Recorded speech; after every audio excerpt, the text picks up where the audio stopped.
আজ হঠাৎই আমার কানের মধ্যে একটা আলাদা লেভেলের শব্দ আসছিল।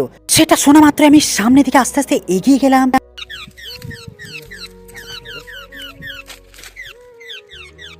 তোমরা তো দেখতেই পেলে পাখিটা কিভাবে ফেঁসে গেছে, আর এটাকে আমাদের বাঁচানো কর্তব্য। তাই আমার একটা ছোট্ট ভাই আমার সাথে অনেকটাই সাহায্য করছিল। দেখো পাখিটা কিভাবে লেগে গেছে জালে, কিন্তু একে ছাড়ানোটা হচ্ছে আমাদের কর্তব্য। তবে পাখিটাকে বাঁচানো আমার দ্বারা একা হতো না, কিন্তু আমার সঙ্গে আমার ভাইটা অনেকটা হেল্প করছিল। পাখিটা যেন আমার আঙ্গুলে অনেকটা কামড়ে দিচ্ছিল। পাখিটা হয়তো ভাবছিল আমাকে হয়তো এরা বাঁচিয়ে হয়তো খাঁচার মধ্যে পুড়ে দেবে, কিন্তু সেটা আমি কখনোই করব না।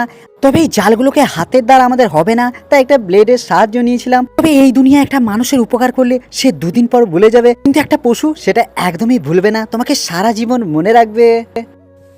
চলো একে এবার ওকে উড়িয়ে দেবো। তবে ফাইনালি আমি এই যুদ্ধে জয়ী হলাম, পাখিটাকে মুক্ত করে দিলাম। আজকে ব্লগ এতটুকুই।